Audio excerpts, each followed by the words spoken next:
What's up, everybody? A Left It Wall update. Left It Wall is now available on Tubi. What does that mean? That means you get to watch it for free. I know there's so many streaming services out there, so many monthly fees, that sometimes renting or buying something just seems like a pain and yet another expense. Well, now it's available free.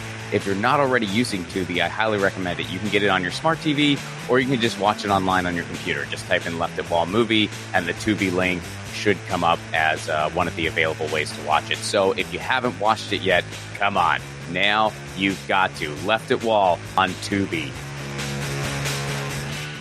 Episode 112, Hank Thompson. Hank Thompson is a video editor, writer, and comedian. Hank and I both worked at the Jimmy Dore Show, and we overlapped a little bit. Hank also worked at the Young Turks and was heavily involved in the union efforts there. Hank ended up being laid off.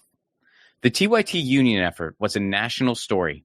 For the past 2 years and counting, Hank's been fighting to get his side of the story out there. This one's a deep dive. Please welcome to the show, Hank Thompson.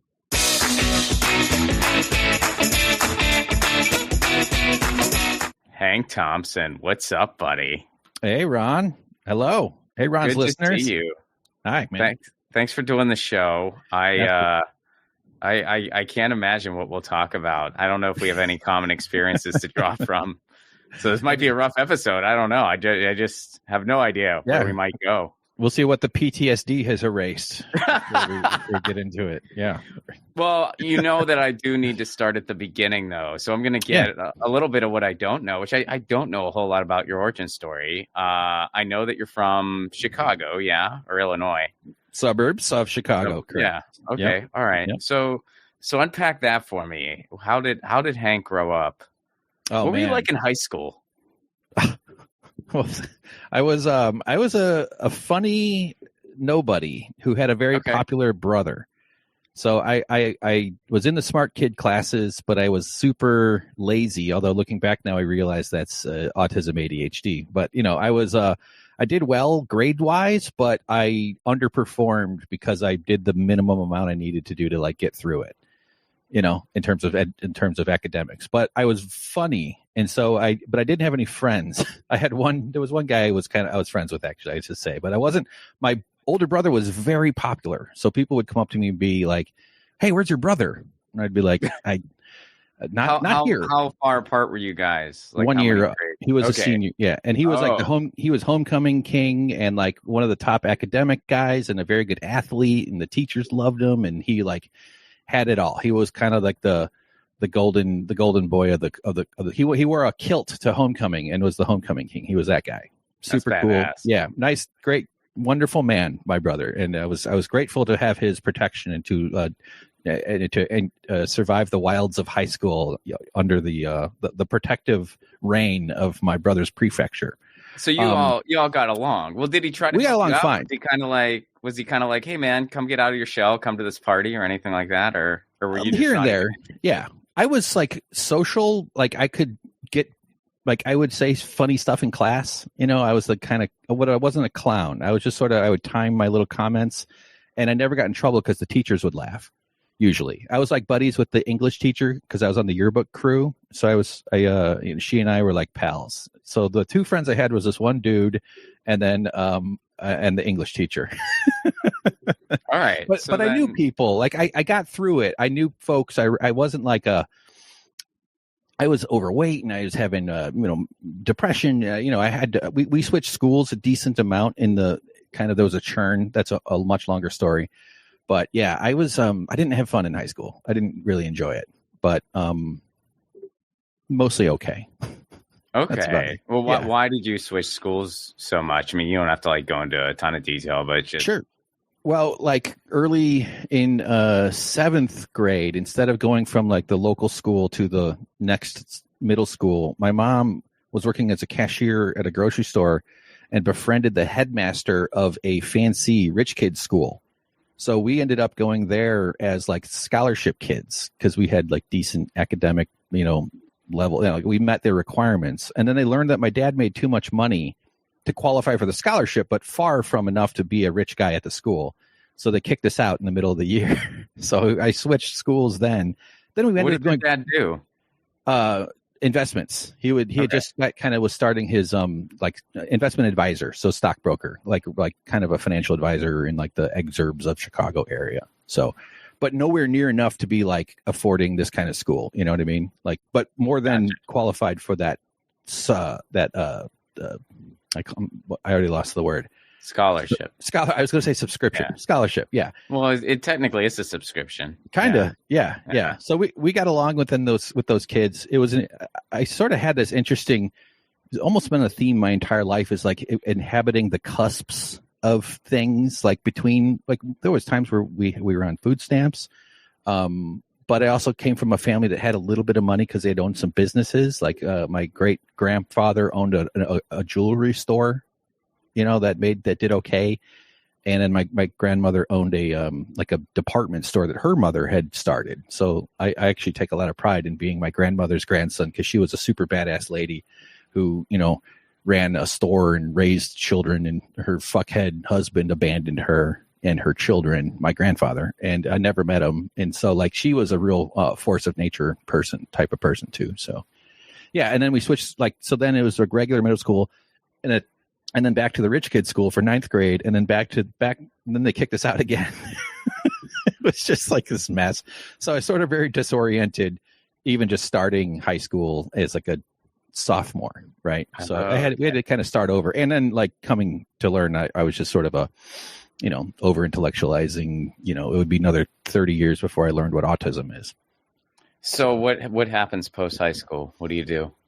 Well, I was always good at talking. And so I decided that meant I should study business. Although I went to the University of Illinois. I didn't necessarily like set out to do business. I just kind of defaulted into that. And then was like a super, again, I don't think lazy is the right word, but it took me forever to settle into a major. I finally decided on industrial distribution management, which is sort of a more systems approach. It's a management kind of degree that covers supply chain management, production, manufacturing, and operations. So people with that, like, in fact, I even got not recruited, but I buddied up with the CIA recruiter at one of the job fairs because they would recruit from this business school somewhat. And I traded her. No, that's not. I asked her. I was trying to trade resumes for T-shirts. I was like, if you have a T-shirt, I'll give you a resume. That's like how seriously I took things. Wow.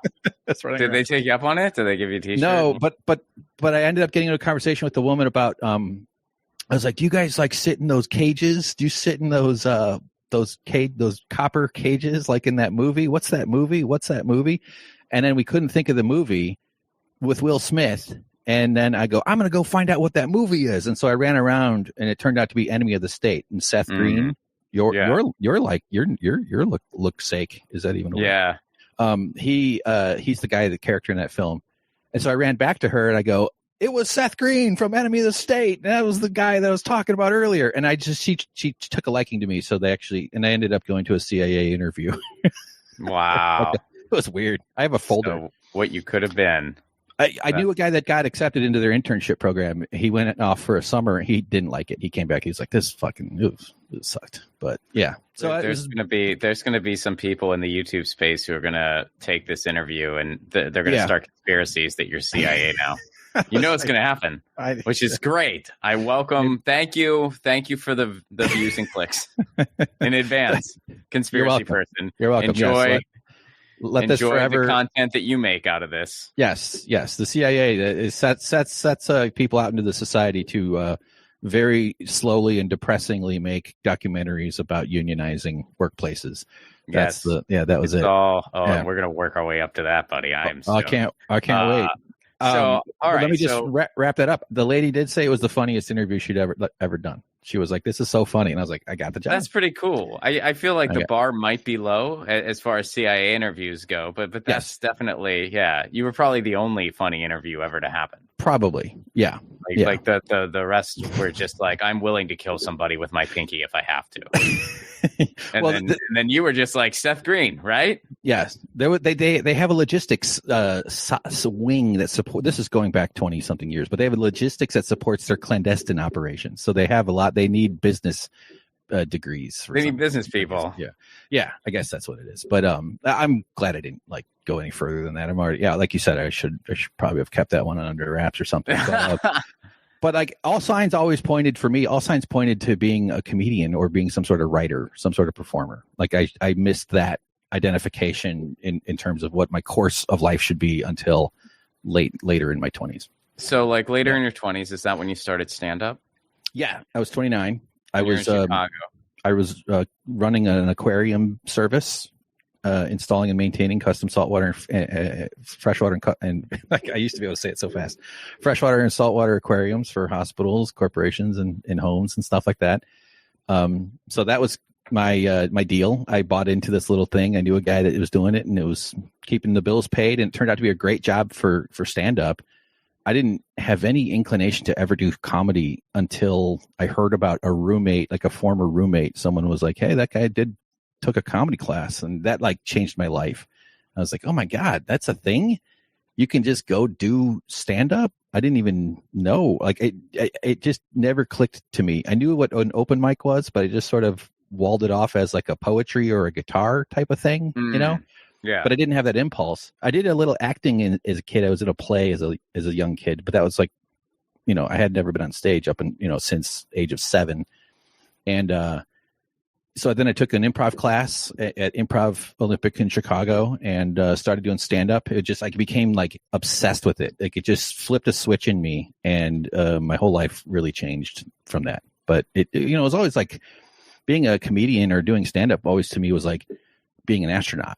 You know what I mean? It was just like something you saw on TV, and then you did, well, yeah, that's just something people do. But I'm, because a lot of comedians start out where they're young and they're kids and they know they want to do comedy, or they start when they're like 18 or 20 or something. I wish I was one of those guys. But the moment I started, I was like, this is great. I got to keep, I really worked hard at it for quite a while.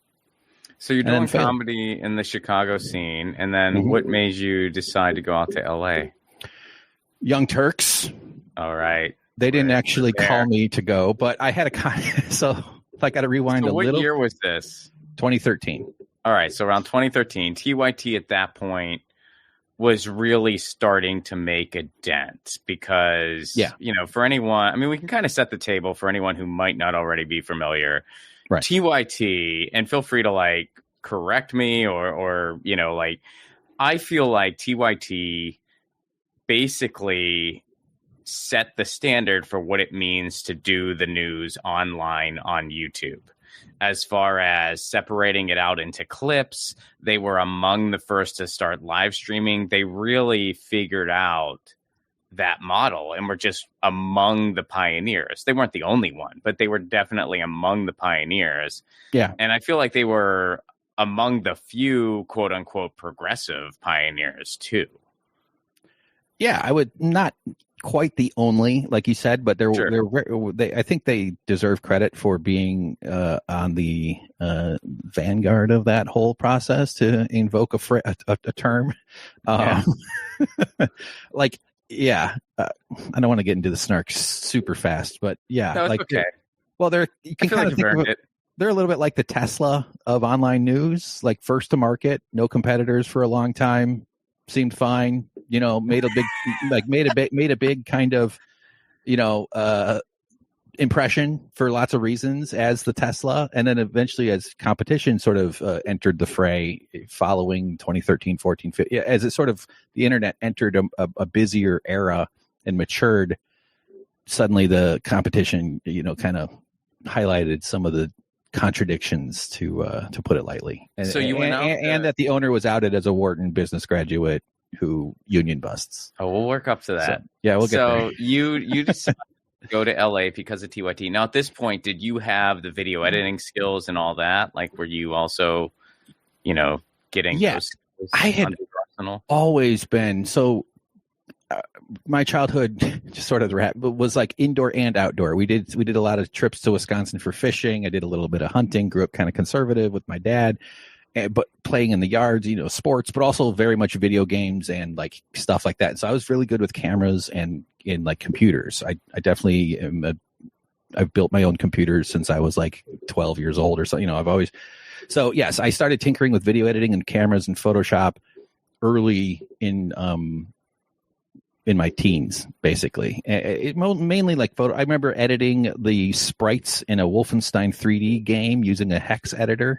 So in other words, I changed the animations from when they were killed and died so that their bodies would, whatever. So but messing around, not having friends, but being incapable of sitting still and being a curious person who learns fast. And so like all sort of self-taught. And yeah, I was starting to do video editing before I moved to LA, and had already had some Photoshop skill. And I mean, obviously I've grown a lot since I moved then, but I did, I had a buddy who I was close friends with, roommates, who I introduced to the Young Turks. He became one of their first volunteers, or one of their first two like big volunteers in like 2011. So he and I moved across the country. Meaning I helped him move to LA to work for the Young Turks. It was a very big deal.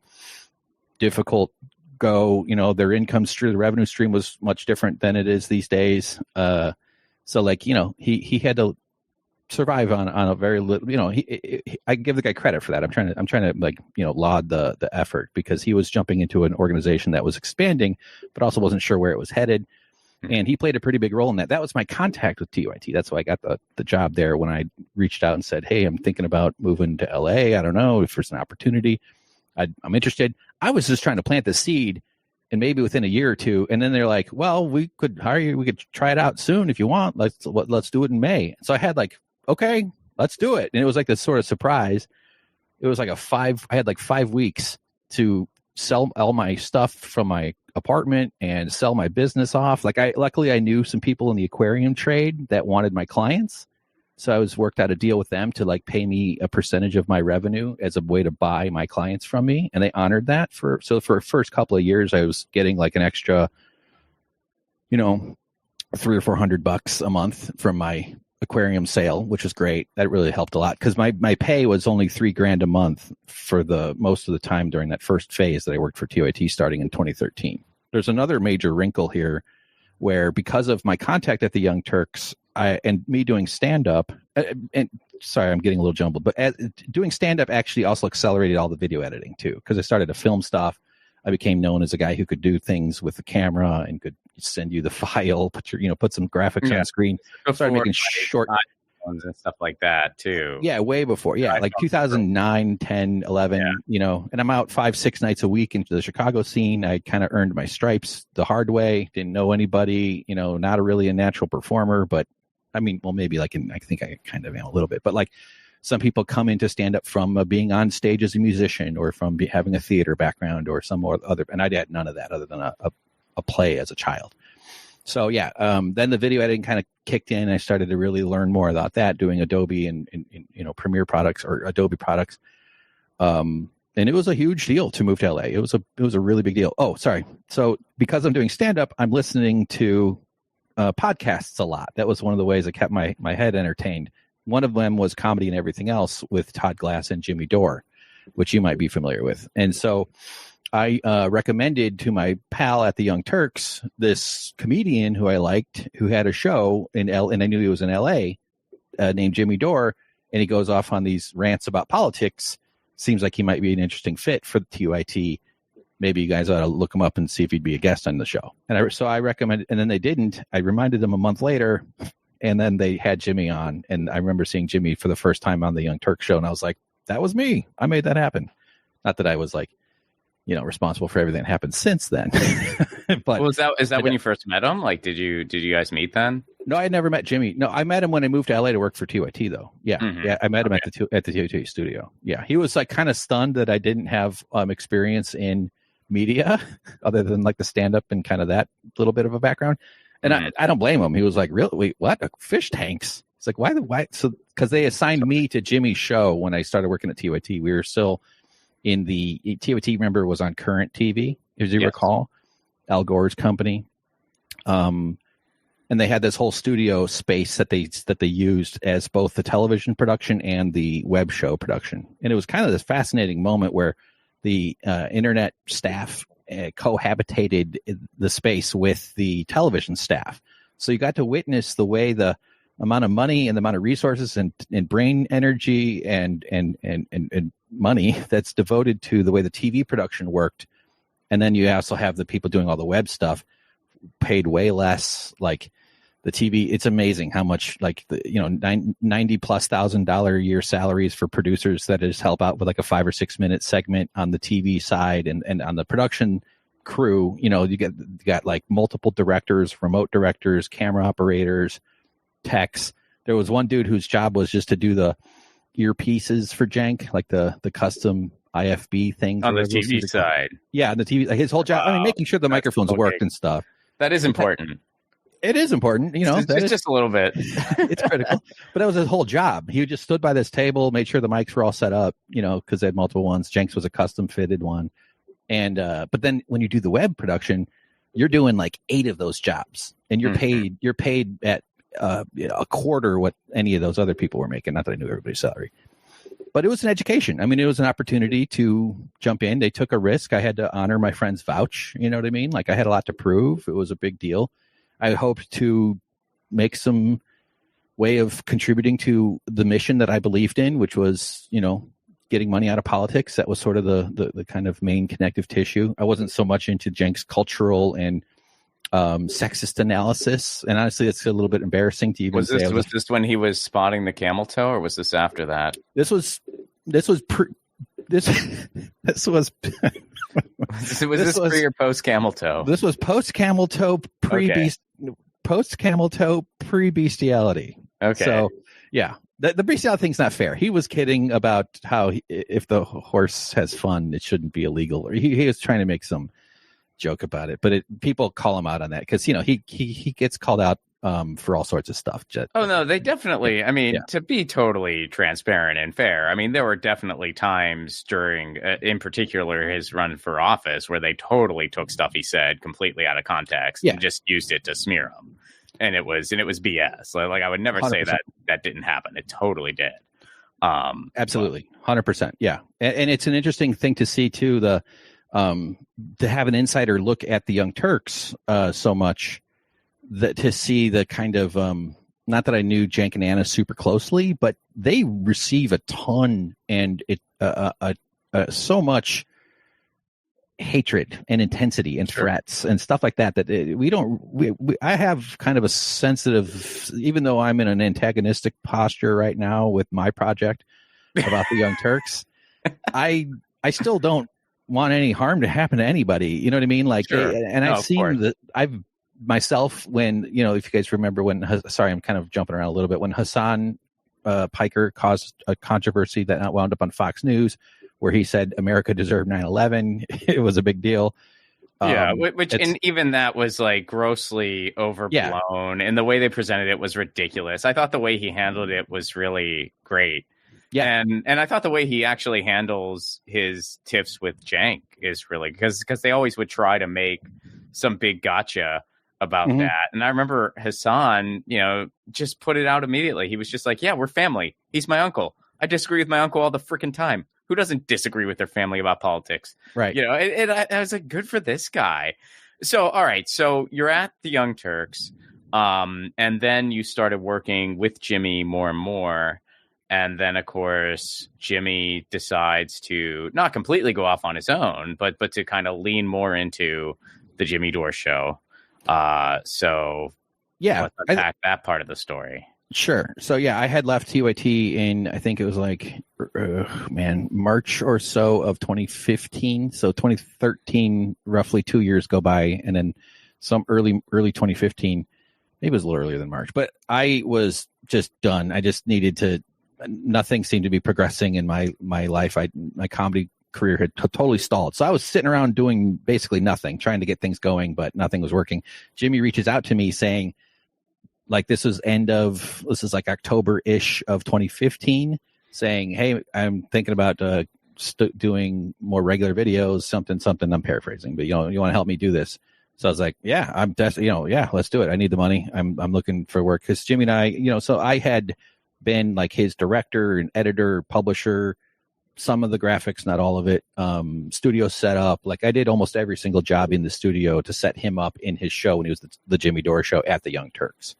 Some of the little details, like the little curve thing in the thumbnail, like I remember designing that was on his thumbnails for a long time. He doesn't use it anymore.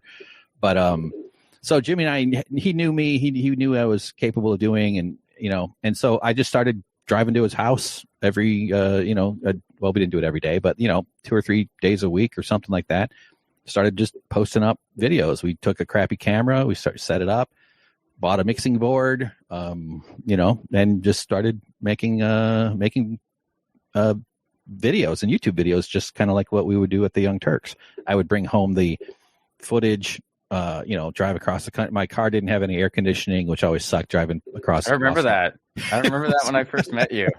Oh, really? I was like, oh God, that's brutal. Because at the time I lived down the street. Well, let's not get too far ahead. Yeah. I feel like I'm jumping around a lot, so please keep. That's okay. Keep us on the rails. The car would be sitting out in the Pasadena sunshine for all day, and then at 4 p.m. I'd drive across Los Angeles to Culver City, which is just the worst time to do it. I always felt so bad for you. I was so sweaty doing that. Yeah, it was brutal. I just literally went down the street. Yeah. And then I would spend the morning editing. I just didn't have the energy to do it the same day. And so all the videos would go up the next morning, and then I would drive back to Jimmy's house for the afternoon shoot. And then we did like 2 or 3 days. So we kind of settled in. It was a bit of an experiment. That's also when Jimmy wanted to do road stuff. If you recall, we went to a Bernie Sanders rally. We went to the caucuses in Nevada. We actually did a story there that got picked up by Rolling Stone. We call that organic media pickup. That was cool. Because they messed up. I was standing there swinging this camera around right as they're trying to count the caucuses, but they didn't collect all the cards. And it's a really little mini documentary. No, you guys did some great stuff there. I remember that. Yeah. I mean, there was some amazing stuff on the campaign trail there. The campaign trail stuff was really intense, exhausting, exhilarating, fun, expensive. We got to ride in a Bernie Sanders motorcade. That was probably the highlight from an airport. They flew in from Puerto Rico. We had to go to this small airport south of LA and then wait for him. It was kind of boring. And then all of a sudden this big plane lands and all these tired journalists, scramble out. There's Bernie, there's security. And then it's this convoy of white vans and, the big security SUVs for the principal, obviously. But we just pack ourselves into these white vans with these journalists, and companies pay hundreds of dollars an hour for access to these things, because they charge all these media orgs to be in these scenarios. It's a really expensive thing to have a reporter following a campaign around. So, but it was fascinating stuff. So fast forward to around election time and 2016, and some kind of regular contributors start showing up. I'm among them. Yeah, I remember you were the first person in that space, other than Jimmy himself. Because I knew Jimmy just from, when I would be in TYT studio before I moved to LA, and we would always keep in touch. And then I hit him up when I moved, and it was just around the same time he was blowing up. I mean, it really was just perfect timing all around. Yeah. But I started coming around somewhat regularly.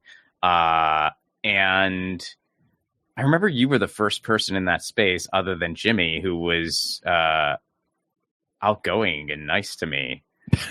Maybe not nice isn't a fair way to put it, but more outgoing, like the first person I had a conversation with, because everybody else knew everybody, and I was kind of the new guy in town. Right. And right. You were the first person I had a long conversation with, and I think we exchanged numbers. We must have. Yeah, I do recall we did. Yeah, we probably. You had a show, Ron, cups of coffee, cold coffee, and Ron's. Oh treats. Wow, yeah, thoughts, rants, and cold coffee. So that's kind of how I got involved with everything. So I'll make this real quick because I don't want to have too many sidebars. But no, that's right. How I got involved with TYT Network without even being in LA. Here's what happened, and some of these people I'm still collaborating with. I was living in Pittsburgh at the time because I was in grad school and I was active with stand-up. I had started comedy in Seattle. The comedy scene in Pittsburgh there was just a lot less going on compared to Seattle. So it was different for me being based there versus Seattle. So I realized I had to kind of make some of my own opportunities in a place like Pittsburgh, which I was willing to do. So one of the things I did was I decided to bring in some comics that I was into that were kind of underground comics that probably wouldn't be playing the mainstream clubs, et cetera, et cetera. One of them was Lee Camp. So I bring Lee Camp to Pittsburgh. And simultaneously, I had been doing a political segment called Thoughts, Rants, and Cold Coffee that was picked up by the David Pakman show because they needed filler stuff, especially on the radio. Like they kind of needed filler stuff. And this segment was a minute long. And I told them I'll keep it FCC friendly. So all of a sudden I had this nationally syndicated segment. And it was great. It helped me reach more people. So I bring Lee Camp to town. Aaron Wysocki, who I think he still works there. I don't know. But Aaron at the time was a Young Turks employee who lived in Pittsburgh because of his wife. And he goes, he shows up to the show in a TYT shirt, and I go, oh, yeah, cool, man. And he goes, yeah, I work for them. I was like, really? Aren't they in LA? And he goes, yeah, but I'm based here. And I'm like, that's so freaking cool. And he goes, don't you do that segment on David Pakman's show? And I go, yeah. And he goes, why aren't you doing videos on that? And that's how I wound up being affiliated with the network. I started doing those videos. I didn't realize that. I'd only heard of you when Jimmy brought you up that he was in touch with you and stuff. Well, and then so simultaneously I was in touch with Jimmy because of that, and so it all kind of like came to like a meeting point, I guess. So what made you leave the Jimmy Dore Show? Oh, I'm saving some of this for my memoirs. I think there's understood. I don't know. Yeah, I can only handle so much beef with these people. I'm not going to make a documentary called "Tell the Truth, Jimmy." So don't worry. I don't have any plans for that. I only got one of those in me. But it just reached a point where I didn't feel like my contributions were being respected in the way I wanted. Let me just put it that way. Okay. I think there was always a progression towards, some sort of misunderstanding / moment where leaving was better than staying. If I can, I don't know. Was that diplomatic or not? I can get it. That was diplomatic. Yeah, no, that was very diplomatic. And that's totally, I mean, I just remember when you left, I felt really bad for you. Not like, oh my God, why'd you leave? But like, I just felt like right after you left, everything really started to blow up. And it was honestly, it was a pretty cool ride. I mean, there were good times and bad times like any other job in the world.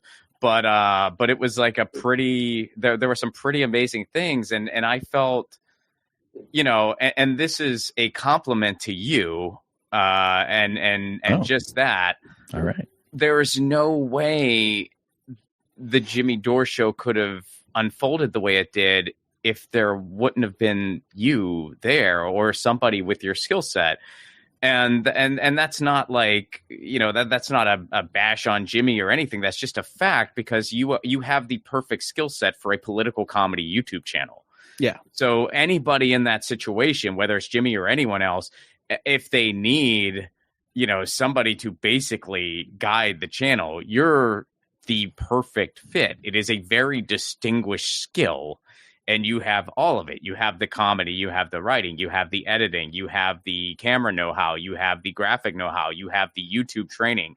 The construction. I hung the sound panels. Yes, that's right. You were able. You have a woodworking background, so you were able to basically build. Well, not literally build. It was already a garage, but you pretty much built the innards of the studio. And I mean, that's like finding one person who has all those skills is like next to impossible. And there you were. So I was like, man, that's such a bummer. Like Hank was kind of the architect, and now he's just more like the architects. Yeah, I thank you. I appreciate all that. Yes, it is a very efficiency gaining thing to have not have to have 6 people communicating how to do all those things. Instead, you have just one guy. Yeah, capable of doing all those things. Yeah. The part of me does wonder what the timeline would have been like if I had stuck it out, if I stayed and moved forward, and I probably would have eventually petered out too at some point. Seems to be a theme with Jimmy. There seems to be a fraternity in LA of former co-hosts / workers who, leave at some point. No, you don't say about everything. No, it's well. I mean, I will mention. I will mention this, and I don't think Jimmy would mind me mentioning this because it's just the freaking truth. He would always, there would be times where he would just be like, yeah, Hank Hank could handle all of this himself. And I'd be like, yeah, I know Hank could, but none of us are freaking Hank. And it was just sort of like an acknowledgement that like, yeah, Hank had all these freaking skills that were like perfect for this gig. And none of us have all of those skills, but Hank did. Thank you, Ron. I love hearing that. I appreciate it. It does my ego a lot of good to hear you say that right now. Thank you so much. Yeah, and, like we would lament about it, like, and he wasn't, it wasn't like he was complaining, like, why don't you have all of it? Like it was more just like, oh man, Hank could do all this freaking shit, and most people can't do all this shit. Where's that fish? Where's that fish tank guy? Get him back here to do all this stuff for me. Hank could even give us a fish tank if we wanted it. I didn't even know you could do that. Right. And I loved hosting. I got to host shows at Flappers with Jimmy a few times. I think a little bit of featuring. Like it was really, that was the stuff I really loved. I kind of lived for that. That kind of kept the that live sort of shows were incredible. I mean, and Graham and I talk about this. I mean, some of those live shows during that era from like 18 to about, like basically before the pandemic. Man, those were just special times. And those were it was just catharsis to see a room full of people just chanting all wars are bullshit at the top of their freaking lungs. Yeah. I mean, it's man, it was a special thing for a period of time there, a very, very special thing. Yeah. I mean, when I finally tell the full story, it's not going to be all bad. There's bad stuff. There's some stuff that might not, a guy might not want told, but the full texture of this painting requires the positives too. There were positives as well. Oh yeah. And that's, sorry, I mean, but it's go. I will just throw this aside out there. And I've talked about this some, and I'll probably talk about it more, but when I quit, I kind of realized like what year? I quit. It was, I guess it would have been around 2021. Yeah, that I quit. And I remember saying to my wife, I remember just being like, well, I'm about to make the worst career decision that I could make, but I have to. And I don't mean to but she goes, well, what are you going to do? And I was like, I'm going to tell the truth. Because, and I knew, and here's what I mean by that. I'm not like, this isn't like a pat yourself on the back thing. It's just me being like, I'm not going to lie and say, because by that point, that show had become so, I don't know if controversial is the right word or just like kind of hot button, that I knew, there's going to be, two sets of people dominating the online space. One, Jimmy Dore is their philosopher king. And those people are going to hate me because I'm not on board with their philosopher king. I'm sorry.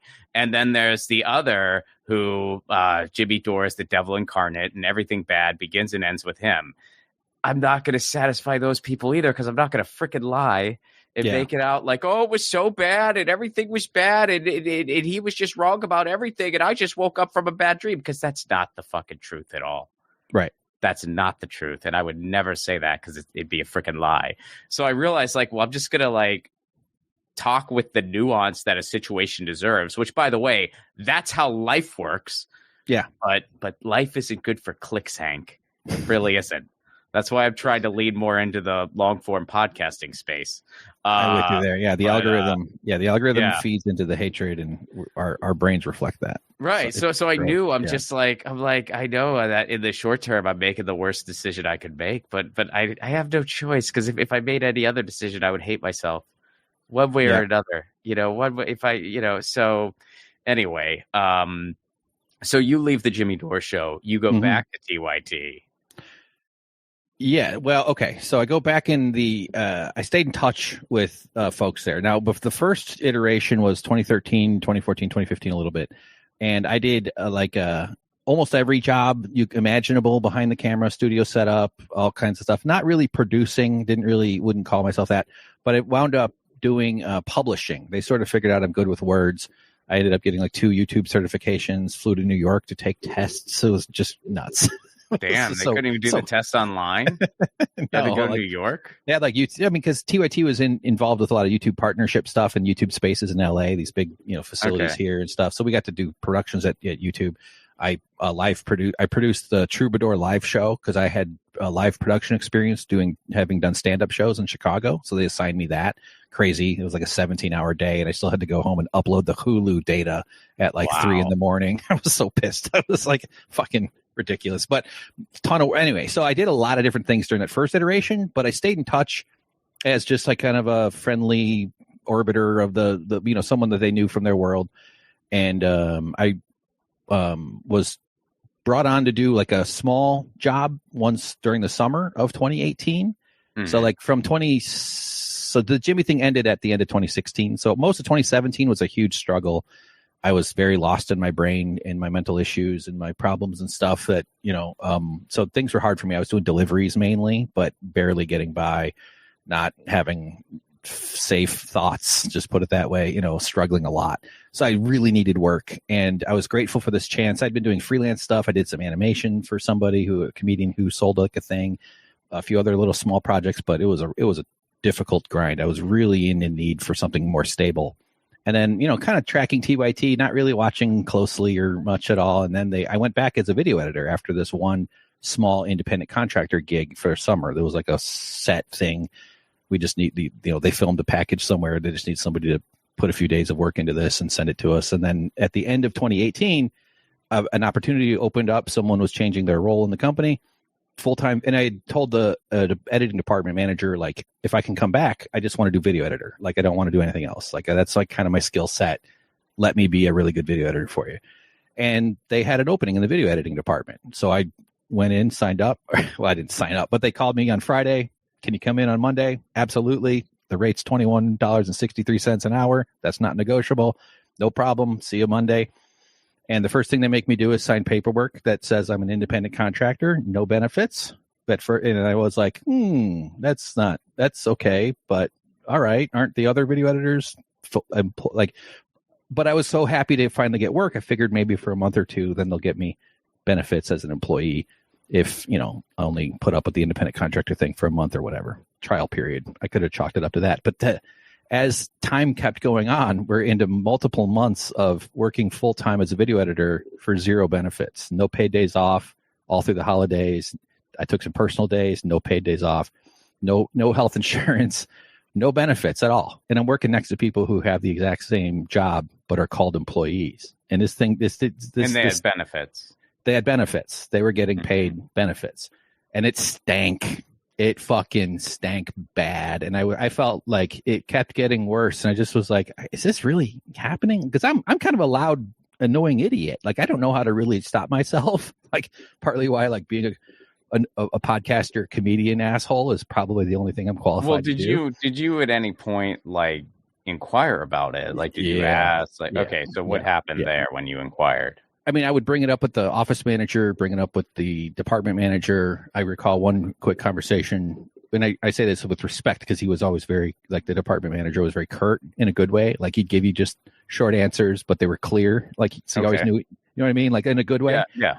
And as he came up, because he would verbally confirm that I was good for another month. And he came up once and he asked if I'm good. I go, yeah. He goes, how you doing with this? I go, yeah, well, I feel like I'm being taken advantage of. And he goes, I agree. And then he goes, you good for another month? It's like, okay. I didn't, but I was asking if I could get a raise. Like, I was paid less per hour than people who were called employees. Like, if I was getting like a contractor rate, even at 40 an hour, which would be kind of low, honestly, for the video editing, but that would have been a much better situation because I still had, when you're an independent contractor, you got to cover the full payroll tax, right? As opposed to employees where that's split with the employer. And it's a whole different way of being classified, Right. Sorry, I lost track of the question. So you approached them, you asked them like, oh yeah, I had been asking. I'd be designated full time, and they told you no. Finally, I had a formal meeting with HR, like after about 7 months. And I just sat and I was like, yo, I think I should get benefits. Like there's two things going on here. One is I'm really stressed out. I feel like I'm working full time. I'm working full time here and I don't have any health insurance or paid days off or bonus or all the other benefits. It's driving me crazy. This seems wrong. It's not fair. Can I please get the same thing the other workers are getting? The other concern was, why are you doing this as a company? Like, part of my obligation as an employee is to protect this company's reputation and to look out for your interests. doesn't it seem kind of risky that you're treating somebody with this level of disrespect, that you're doing what you're doing? Like, it was bizarre. It was like, what are you doing? Like, I knew that it wasn't a high. What did they say? Well, let me just finish that. The thought there was like, I was not unfamiliar with the Young Turks and I knew it was not a high respect environment. It's not necessarily a place you go to feel like you're really part of something or being respected by a boss. But overall, people can get through the days. And there's plenty of times too where you have they're not breathing down your neck about going to the bathroom. It's not like it's an overlord type of boss situation. So there's some positives I could also, paint into the scene. So yes, the answer to that meeting with HR was to reclassify me from independent contractor to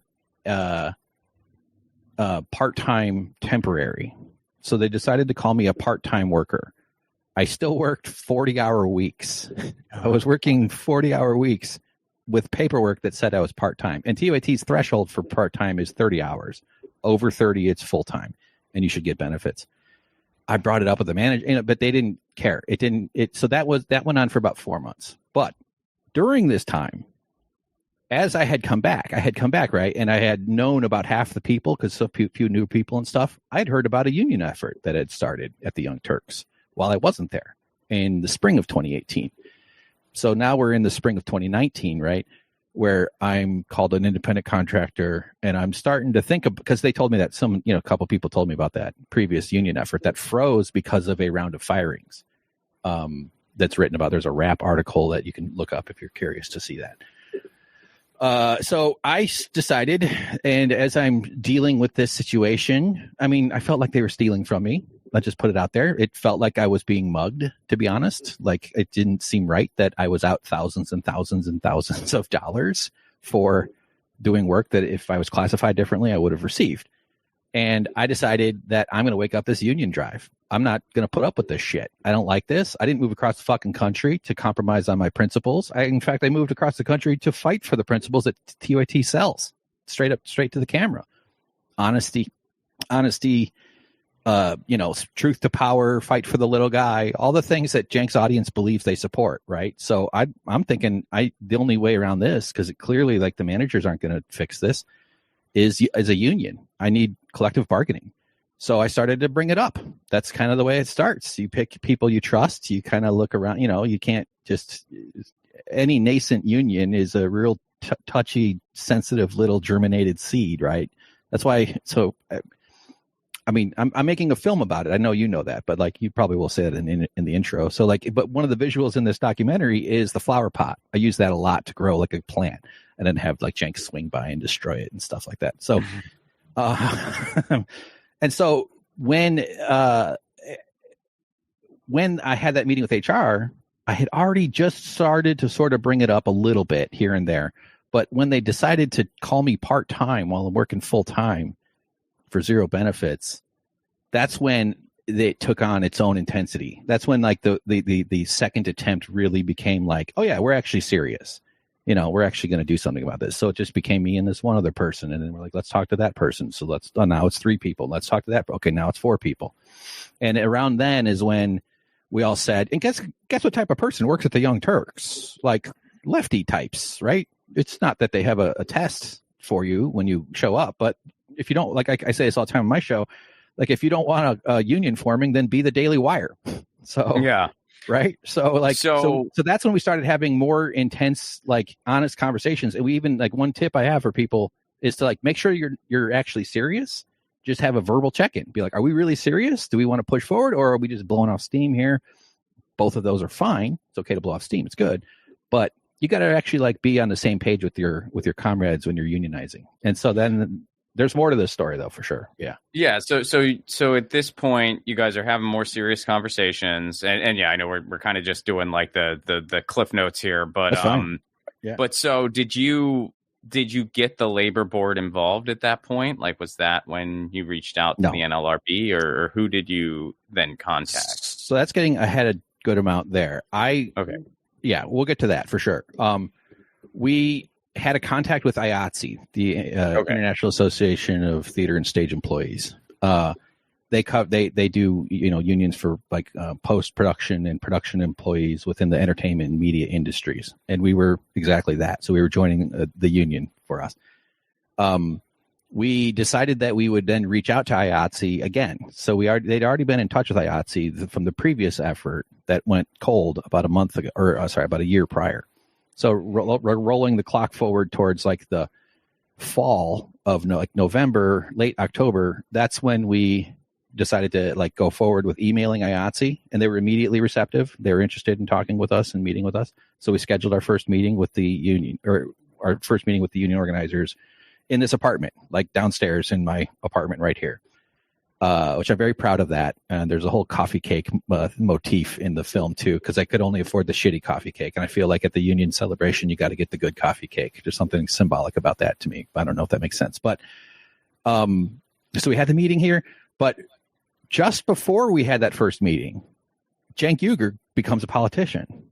So now the boss is running for Congress. Cenk files his paperwork on February 13th, 2019, and it gets noticed by some bot. It gets leaked really quickly or something, and so they make an announcement, and then they do an announcement. So now he's a candidate for Congress, and that's like a Tuesday or something. We have our first meeting on the Friday of that week, and we're like, wow, this is crazy. So now the guy that we've been organizing this union for going on over a year now, if you count the first attempt, and now the guy's running for Congress. This changes things a little bit. We have to pay attention to that. But overall, it was still the same story. We still were trying to continue our process of expanding the bargaining unit, understanding the process more. The union dudes were so helpful. I'll never forget this one moment where the guy, and he had one of those like mustaches that are like comforting, those sort of like thick sort of mustache type of thing. I don't know why the mustache matters, but he stops the meeting and he kind of goes, I just want one thing we always have to remember is like what this is about respect. And it was like this powerful silence that followed it. And it was just like, yeah, we aren't being respected. My situation was core to why this effort got going, the second attempt, but I'm far from the only person who had major problems with the way employment practices were being done there. And just wanted to have a voice on the job. We just wanted to have a little, a way to counterbalance the disrespect machine that we were receiving. So as the union goes forward, so as Cenk's campaign goes forward, now we're in a whole different sort of scenario where he, nobody at the Young Turks other than me and the small group of workers that were doing it knew about the union. We kept it very secret. You got to have good operational security. But, we're seeing all this stuff going on with the boss running for Congress, which everybody got animated. It's an interesting thing. I was sort of for it. I was like, yeah, I think it'd be interesting to see if he becomes a congressperson. That might be fine. I kind of I was excited about it. I still am, honestly. Even now, I'm not to say like I'm a booster of Cenk's, but him in Congress would be fascinating. That's a true statement. I'd be a little worried how he'd vote, actually, but we don't need to. Yeah, I have issues with his ethics and the type of character, but I don't give a. I mean, if it's him or we could come up with all kinds of comparisons, but it's a special election to replace Katie Hill, who had been bounced out of Congress through some sort of stupid scandal where there were pictures of her sexual impropriety or something with her husband and a staff, something like that. And stupid coward Democrats kicked her out. So there was this open seat, and Cenk's main opponent was Christy Smith. So we're going to shift over. The story becomes a little bit about politics here, and then the union is going to come back into the story, just so you know. And so like Cenk faced every type of pushback that the mainstream establishment system will throw at someone who is perceived as a progressive outsider, right? They dug up a whole bunch of old stuff. So it's a bunch of Oppo research about his past. And there was a very, very rich, deep, detailed mine of sexist and horrible statements that he had said, because they're all available on YouTube. Just go to the video section on TYT channel, click on oldest, and you'll see him. It's not easy. Like, it was a lot, and it was all very appetite driven. Whether Cenk, that's why. I mean, just a quick sidebar here. That's why when you are in that position, you should not run for office. Yeah, I'm sorry. Like, it was gross. I mean, the Congress thing I kind of got because of the situation, but when he was like, "Oh, I'm going to run for president," it's like, you are so irresponsible running for office when you have, the online trail that you have. It's just not like you're just not meant to occupy that lane. So when you do it, like you're just helping yourself. I mean, sometimes people ask me, why don't I run for office? And I say, because I would only be helping two people, my opponent and myself. Mm-hmm. I'd be helping my opponent because they're for sure going to win. And I'd be helping myself because, the publicity would help me in the long run. Yeah. That's it. And that's it. So it's like, I mean, I'm sorry. It's just, and if you don't have the foresight to realize that, anyway, I just, it's frustrating to me. But all right. So he's running for office now. The union effort's going on. Yes. And they eventually come to a head. So the election is in March and I get laid off in January. Right. So Cenk files in November. The special election is in March. The main opponent is Christy Smith. I forget if I said that already, but she was a state assemblywoman in California. Had some reputation. She was the Democrat pick, and so they sponsored her. Or so she was boosted by all the mainstream outlets and stuff. Right. So endorsed by Kamala. You got laid off. Yeah, I get laid off in January, the same day as Hassan. They didn't fire him in a dramatic thing, but Hassan finally left the company. It was a downsizing thing, kind of. I was editing breakdown videos with Francis Maxwell, who's another host on the show. If people will know the name if they've seen him. Good-looking Scottish lad. Hassan and him did the breakdown, and then this other contributor, Brooke Thomas, who's now a host on LA, like local TV stations, and she's amazing. So they were canceling Francis's stuff, and Hassan was moving towards his Twitch, the Enterprise, because that was working so much better. I did some of his stuff, and they just didn't need my role anymore. Although I could have stuck around as a backup editor or whatever. But yeah, I'm unionizing this place, right? I'm trying to. So it was kind of a big deal to get laid off. It was very intense actually, because the HR lady taps me on the shoulder and is just like, "Can you come talk to me?" And my spidey senses go off, and I'm like, "Am I getting fired here, or are they going to confront me about organizing a union? Because I'm not necessarily a pushover. I can scream back. But I also have some self-control, believe it or not. So I had to decide within walking 50 feet or 100 feet, what do I do if they're going to confront me about the union, right? So I made up my mind. I was like, I'm going to keep quiet. I'm not going to let them bait me into something. I might, but it turned out I was being laid off. Oh, you can get Cobra. $900 a month. This is fun. Right. I was like, fuck you. It doesn't even work most of the time. Yeah. I should also add, I had been hired finally after 12 months of zero benefits. I did finally get hired air quotes for the third time for the same job in October of that. So I was at that point now getting benefits after 12 months of full-time work. So they did eventually give it to you, and then they laid you off 3 months later. Almost exact. Not the same benefits. So it was almost, but they still wouldn't give me the. So it was pseudo benefits. But by the way, we're laying you off. They were mostly there. It was all. Hopefully, you went to the doctor in that 3 months. Yeah. And now we're wow. Okay. Turns out it's all prostate. So anyway, so trying to push it forward. Now the union comes forward in February. So it's a really big day. The Twitter account goes live. Now, I'm cut off, though. I'm not in touch with the union at this point. I'm a very invested party to the whole thing, but it's not like I stayed involved. It would have been inappropriate for me to go to the meetings at that point. And there was still a lot of organizing that had to happen between early January and when they came forward. So they come forward on February 12th. I was thrilled to see the Twitter account go live, and it was the same day as a all hands meeting, which became a captive audience meeting because Cenk was facing all sorts of, like I said, and this is explored in the film, attacks from from the establishment media and stuff. Right. He had been fending off, as you kind of talked about.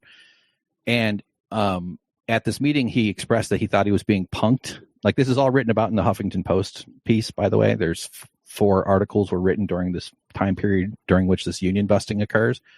So after about 9 days then, after they came forward, during which TYT has to decide if they're going to recognize the union or not, their option is to say, yes, we recognize the union, and then there's some sort of certification process with the NLRB, or they say, we don't recognize unless we do a new election, and we're going to have that, it's like an expedited supervised arbitrator or something with the NLRB. So that's where the first contact with the NLRB would have occurred. That's the answer to your question about getting the NLRB involved. So they chose not to recognize the union.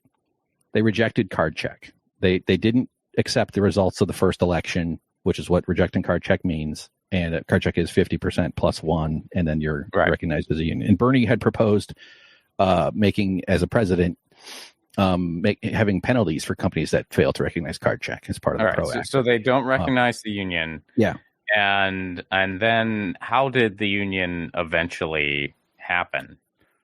Okay, so after that, everything hit the fan on the 21st of February. And this is when things became public, and it turned into this big back and forth between the TYT Union Twitter account and Cenk, and then Anna putting out information. Anna put out completely false information about the union, saying they're trying to unionize producers, which is literally impossible. Like, so Anna was just on Cenk's side without any Anna threw down with management. Whatsoever. Yeah. So I'm so shocked to hear that. Seems way out of character for her, but yeah, right.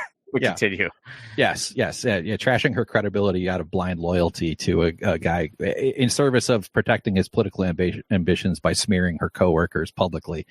For a media company that had made a big show about separating their ethical decisions, like Cenk was not the CEO of the Young Turks during this time period because he was running for office. He gave up that role to the number 2 at the Young Turks, this guy named Jack Gerard, who is a former health insurance executive, which is just a funny detail. You got to have like the ethical, like that's the lowest ethical register of I couldn't live with. I stole candy as a kid. It was like 25. I feel bad about some candy I stole when I was like 8. Health insurance executives go to work and just slaughter people all day long. Just rivers of blood behind those fucking monsters. It's insane. So all right. So they don't recognize the union, and now it has gone public, and there's a big back and forth, and then Cenk's response. So it's kind of what really set you over the edge. Very important here is that IATSE endorsed Christy Smith in the race. So they're a political entity. And I think that might have been public in the January. I don't really know. I don't even remember when I learned. It didn't matter to me that happened. Like, I remember it wasn't something that ever came up. But because IATSE had endorsed Christy Smith, and actually, I've heard, and I haven't independently verified this, but I want to from people I trust. But is that like they went through a whole process of picking candidates, like that IATSE has a way of doing that, and Cenk bypassed. Like the Cenk didn't take them up on that off. I don't know for sure about that. I want to confirm that detail, so just putting that out there. But like he may have been able to get their endorsement too, is the point. But they took this fact that IATSE endorsed Christy Smith as the I don't want to say I guess it would be their evidence, but as evidence, their out. It was their out. It was a way for them to say that this union was actually a political ploy. So they put out public statements saying that the union that started at the Young Turks was a dirty. Well, that's not their word, but they used the phrase political ploy to harm Cenk's run for Congress. So, go ahead. In fairness, I mean, I do get how somebody in his position will have a certain level of paranoia at that 100%. Point. I mean, I do get it because he was just ripped to shreds. As anyone who runs for office is it's going to happen. Yeah. But dude, you got to kind of take a look around at the people around you and realize that you can't be saying stuff like that. And that's not the freaking truth. You know, it's not the truth. Yes. In fact, in the stuff I've written on my Substack and in, like the film itself, we go through a ton of time and energy showing the way that he was mistreated, because the documentary Tell the Truth, Cenk, is about misinformation. It's not just about the union story. It's like it's a dual story of a labor battle and a media and political story. It got very dramatic. And yeah, I totally agree with that like they had every right to not immediately say yes to the union due to the fog of war of the campaign, the intensity of this weird situation of this special election, Cenk's prominence and profile, kind of an unusual candidate for this sort of thing. So the idea that they would see a union come out of nowhere, because we did a good job hiding it from them, that also had endorsed his opponent, on its face, if you don't think too much about that, it's a pretty compelling hook to set your argument upon, even though it falls apart pretty fast if you start to like piece together the timelines. So what us workers at TYT were contacted by strangers who talked us into having a meeting here in my apartment within 2 days of the boss filing his paperwork. Because they knew that Cenk was going to run for office. Yeah. No, I hear you. Also, like, as if it's like a trap that you have to step into, like the easiest fucking trap in the world to detect and avoid is you say yes to the union, you dumb fuck. Like that would be such a bright spot. It'd be the one bright spot of his entire rotten campaign. So like that pissed me off. I put some stuff out publicly, but I was like, excuse me, hold on. And I had to be very careful about how I communicated because I didn't want to seem like I was trying to mess with things, you know? So I actually probably could have said more, but I put out some statements on Twitter being like, I was involved with this. This has nothing to do with IATSE's endorsement of Christy Smith. This is bullshit. That's not true. This is about worker rights. This is about living our principles. So the paranoia would have been an absolutely like appropriate response to this union coming forward. Why am I using my thumb? I feel like this is a weird way to gesture. Paranoia was fine and justifiable, but what was not justifiable was what they did next, which is publicly smear the workers with what they said was true. The correct next step would have been doing fact checking. The correct next step would have been saying, we can't say yes to this, but we're going to look into it and then we'll make a decision. And if they needed an extra couple weeks to talk to people like myself or others in the group, they would have been able to confirm this was actually a legitimately built, worker-led, organically built union at the Young Turks, which is what it was. Which would have been such an easy thing to do. Nobody would have denied Cenk Uygur a conversation. They would have been appreciative for it. Yeah, exactly. Not all stories are easy to fact check, but this is the most fact checkable story in the history of stories. Original sources for this story were 40 feet away in the same room as Cenk and Anna. I was a DM away. They could have looked into it. They didn't look into it because they knew they didn't want to tell the truth. They didn't want the reasons because if they had said yes to the union, then it also would have opened up the vein of, well, why did they start the union? So what this conspiracy lie does, let me just give you the quick bumper to finish off the pattern, or sorry, the timeline. 2 months goes by and it's 2 months of union busting. You can see it all on Twitter. Go to TYT Union on Twitter and scroll all the way back. You'll see the battle. It's all still written in public. Cenk was outed eventually. This is getting a bit ahead, but so 2 NLRB cases were put forward, one of which got settled. That one was for withholding raises and bonuses, which is a classic union busting tactic. Another one for all sorts of coercive policies, which they got busted for. And then in 2022, I know I'm getting ahead a little bit here, this piece of paper shows up in my mailbox, right? So the NLRB forced TYT to hang this on their wall for 60 days. And it details all these different ways. I have all kinds. This is posted on my Substacks and Twitter all over the place. But so this is proof that they did union busting. The government told them the document is proof from the NLRB doing union busting. Yeah, because in the intervening years, Cenk has denied that he did any union busting. He was asked about it on Jubilee. He's only been asked about it a couple of times, which is crazy to me. Well, he's going to be asked about it here if he agrees. I mean, I'm to what? Come on. Him. Oh yeah, you should. Yeah, I love that. He's on the list of 1,000, and I plan to talk to him about this if he'll. Yeah. I hope he says yes. Yeah, I would let him give his side of the story. I want to hear it. It's really interesting. So I've sort of assigned myself this beat of monitoring and keeping track of the situation because I don't like the idea that not only does the unionizing workers story, the origins of this union, of which I was very closely involved, not only has that been erased by Cenk, it was replaced with a lie that slanders us, like that attacks our integrity and our intelligence, right? Like we were just useless pawns or something like that, not even capable of agency. And so what the conspiracy narrative accomplishes for Cenk is it answers the question, why did your workers unionize? Well, the answer is they were tricked into unionizing, or they were duped into unionizing by my political foes. And it prevents people from learning the truth, which is that we actually started this union because Cenk uses job classification to deny people benefits for full-time labor and is overall a very bad boss to work for. So it was pretty much a classic union story that became a political and media drama. So that's why I didn't intend to make a documentary like right off the bat though. I tell people about the documentary now where they can get the full story. Yeah, sure. Thanks, sir. I feel like we could talk for another 5 hours, by the way. We definitely could. I'm trying to keep it succinct. We'll do an addendum to this. But, yeah, you can come back on my show, too, by the way. I kind of want to have more regular guests than just like new people because I stress about new people too much. So, yes, I'm making a film, Tell the Truth, Cenk. You can go to tellthetruthcenk.com. It's been I call it a justice quest, but it's been a very long, kind of slow process. Then I got a job doing woodworking. I wound up messing up the cartilage of my wrists, so that's affected me a lot too. But I was basically working on this video after they negotiated after the 2 months of union busting. The workers won 9-6, and then there was an 18-month period of negotiation. Now, COVID had just kicked in, so maybe that stretched things a little bit. But you can drag on negotiations. That's another way of like doing another union busting tactic, because the union can give up at any point if you're shitty enough to negotiate with.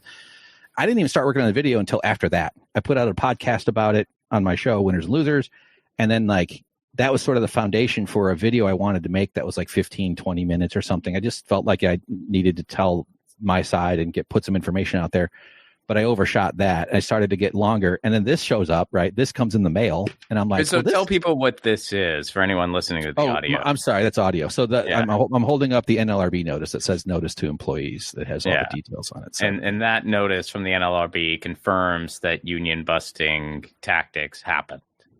And to the degree that the government intervened and told them to stop, and and it's really pathetic that this is the only punishment. That this is a 60 days. This had to sit on the wall of the company, and none of the progressive journalists who walked past this thing for 60 days said a single word about it. So there's a cover up. There's a cover up now. And so anyway, that because of this thing showing up in the mailbox, this notice, I had to add that. And then I realized this is actually a much bigger story about media and misinformation and about how this lie spread. That's, if you go watch the film, the first 46 minutes, it's too big.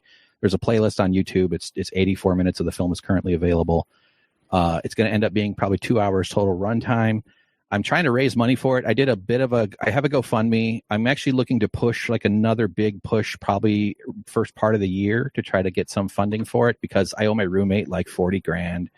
I financed it with the woodworking job, and then my wrists gave out, and then I got a workers' comp payout. And in the middle of all this, I learned what autism is, by the way. I learned what and that was a moment that changed my life forever, because I discovered, and it wasn't one moment, but then I did research, and I was like, I'm fucking autistic. So I'm part of this like late identified autistic thing that's kind of happening in the world, increased detection and stuff. And it really changed the way the narrative internally. And the way you found out was because your mom took Tylenol when she was pregnant. Yeah. Right? Yeah. Okay. So now I take Tylenol every morning so I can be double autistic for the day. Yeah. So you can keep your cred there. Yeah. There's probably a lot more to go into, but like it gets into the politics of Cenk's campaign. The film does. Like there's a whole Bernie Sanders endorsement, unendorsement, which is a really fascinating thing. I put it out. I don't know how to market this shit. I have some skill sets, but I've learned the hard way why you shouldn't make documentaries by yourself. It's fucking brutal, especially when you're me. I have all those others. I have plenty of skills. I'm pretty proud. I feel like one of the things I hope people can see in my project is not just helping support this project itself, but maybe a filmmaker's first film, and then the next films are going to be part of my career. You know what I mean? Like I want to be a part of. I have to make this work somehow. I'm a bit lost in my skill set, because there's no bigger red flag for a job than having a documentary called "Tell the Truth, Former Employer." Yeah. Oh, totally. Like it's already, and so like, that's part of how the system fucks you over, is like, nobody had to tell me that this is a bad idea. It's just that, you're going to face a punishment for speaking out and coming forward about an employer. That's a huge red flag for other work. Well, have you had any correspondence with Cenk since it came out? Like, has he reached out to you at all? Or? No, I actually feel like I should probably send them a message just saying, if you'd like to put a statement for the film or something like that, that might be appropriate. Or invite him on the show. Yeah, I plan on it. I'm gonna invite him. I'm gonna be like, hey, Hank told his story. I want to hear yours. And also, there's a couple other things you've done that I'd like to talk to you about. I'm not ruling out that a conversation might happen someday. I do think that there's a bunch of other things have to happen before we get to that point. Although I do understand what you're saying. I think it is probably more simple than, but like, well, Francesca, I think Cenk is not the type of guy to shy away from controversy. I mean, he's built a career. He's a coward. He's a fucking coward. He's currently running from Sam Cedar and Emma Vigeland. That's been this thing that's been going on for a few years. Have they invited him? Yeah, they have an open invitation. Really? They have? Okay. Yeah, and he's addressed it. So I guess he picks and chooses then. Yeah, he has some story that they disrespected him so much because they implicate or implied he was a Nazi. He's straw mans. He does a lot of very. I highly doubt they implied he was a Nazi. It's just and like something about how Anna. This is all online bullshit, crazy stuff for your offline audience. People who are only listening to audio who aren't online as much as we are. But like Anna Kapsarian said something about birthing person trans. Just he jumped into the controversy surrounding the trans topic. Yeah, I don't like putting it that way, but I wish she would just get a job at Fox News. Like just take the mask fully off. I mean, she pretty much has, but it's like just take the mask off. You're on the right. You basically always have been. You were just looking for an opportunity. You got your opportunity. Just be honest about it. Yeah, it's like some of these other personalities. At least they're honest. At least they're like, yeah, I'm right wing now. All right, well, at least you're honest about it. Right, right. So yeah.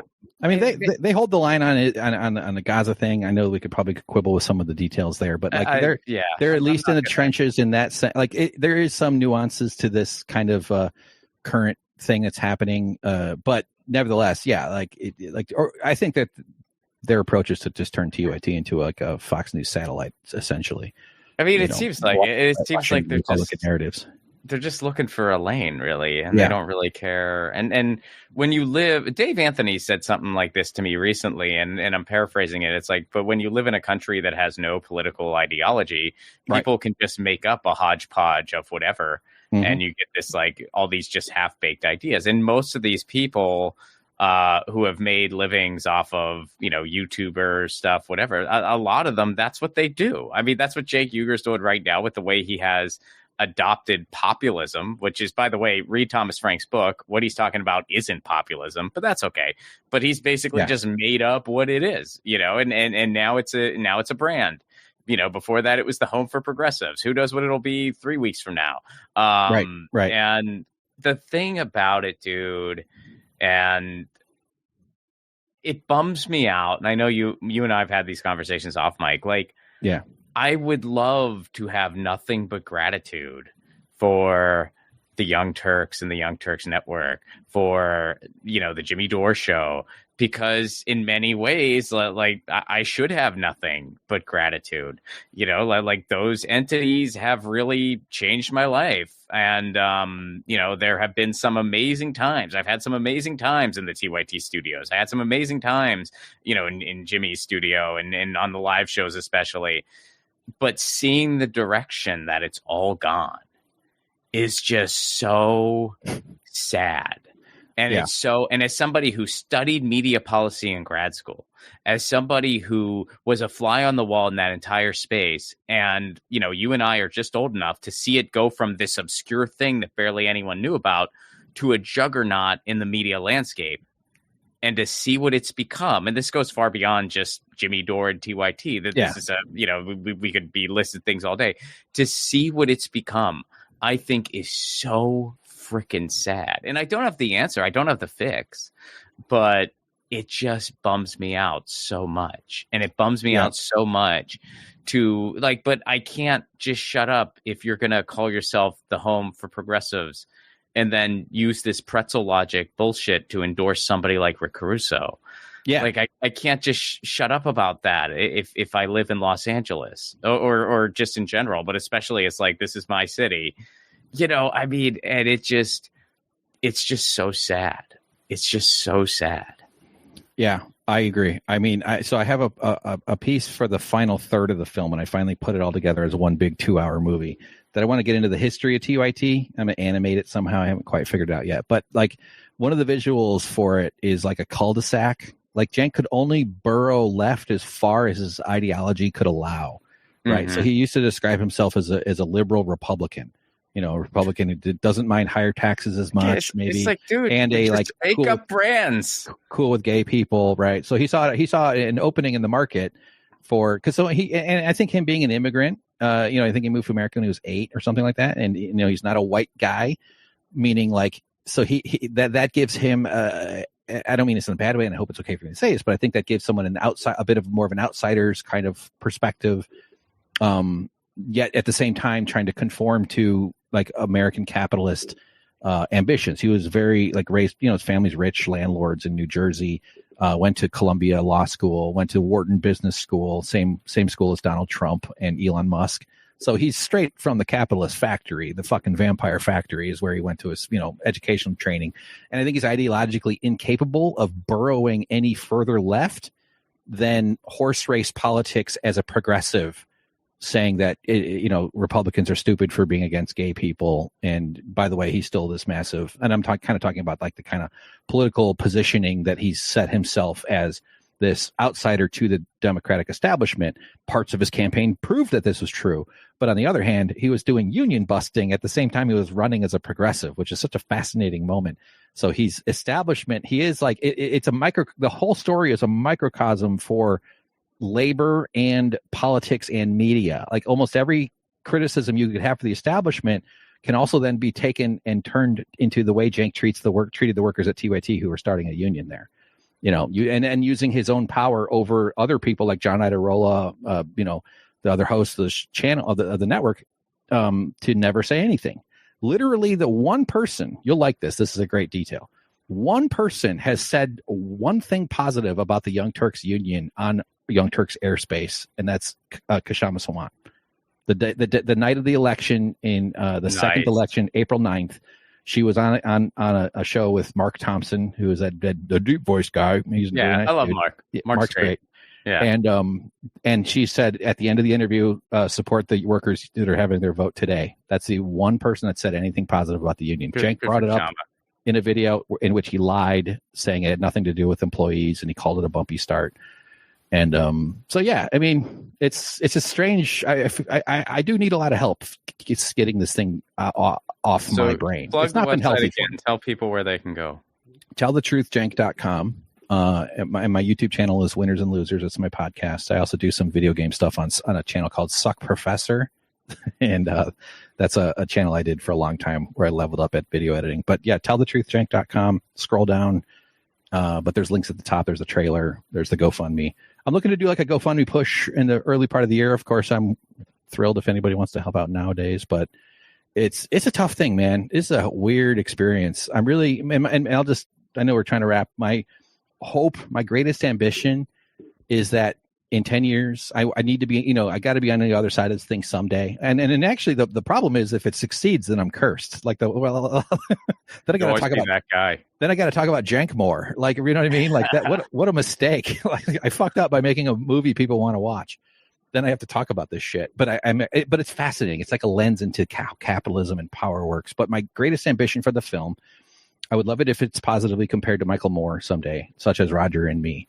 But it is that it becomes a resource for people who want to use it to educate and inspire union and collective organizing and why we need solidarity. Because this is not Cenk's story. He's the center of it, obviously, because he's the boss. But I use a lot of imagery like video game villains and an animated villain type of character. And it's about everybody's job. If you've ever had a boss you don't like, this might be a very cathartic film for you to watch. It's ruthless, but it's fair. And I also hope it's kind of funny too. The 84 minutes you can find on the website took me 2.5 years to make. So you can kind of see what someone like me can do in 2.5 years of not having a life. So Hank, thanks so much for doing this. Thank you, Ron. It's been a pleasure. When your text showed up after I posted that first video within a few days, that was like the forest was calling me. Like I could see, I saw land finally. Someone turned the lighthouse on. So thank you for that. It's been wonderful connecting with you and talking about this shit, man. That was Hank Thompson. Check it out. Tell the Truth, Cenk. I highly recommend watching it. Music for the 1000 podcast is provided by Andrew Saxon. Be sure to check out his podcast, The Baywatching Podcast, wherever you get your podcast. Please leave us a 5-star review. Make sure you're subscribed, especially if you get this podcast on YouTube. And, tell your friends. This is still a new show in the scheme of things. Let everybody know. Spread the word. And email us, ronflaconebooking@gmail.com, or you can just go to ronflacone.com and email me there. Who do you want to see on 1000? We're already 112 episodes in. We're over 110. It is going very, very fast, y'all.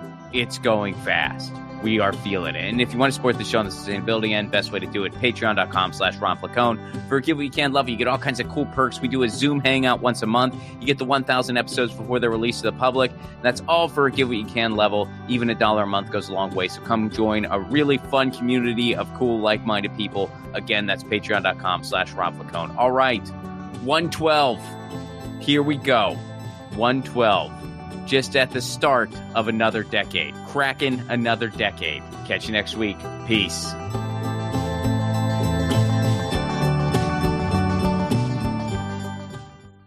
Hey guys, Ron Placone here. Take your own 1,000 challenge. No, you don't need to interview 1,000 people, although if you want to do that, go for it. Your 1,000 challenge can be whatever you want. Maybe you want to call a friend out of the blue once a week. Maybe you want to read a book every month. Maybe you want to start a different garden every season. I guess that might be dependent on where you live. Look, the point of the challenge is taking on an endeavor that enriches your life in some way, and it can be measured. And then, of course, you do it regularly. That's what 1,000 is doing for me and hopefully for you too. The main reason for this podcast and every podcast I've ever done is to build community. So take your own challenge. Then join our Facebook group. It's called 1,000 What's Your Challenge? ? That's 1,000 What's Your Challenge ? And post about what your 1,000 challenge is and the progress you're making. All I ask is that people be encouraging of each other's challenges. This is personal and vulnerable, so be cool. There's enough negativity on social media. We don't need to add to it. For those of you who aren't on Facebook, hopefully in the future we'll be expanding to places like Discord, Reddit, but for now, we're starting on Facebook. And again, that Facebook group is called 1,000 What's Your Challenge? See you there.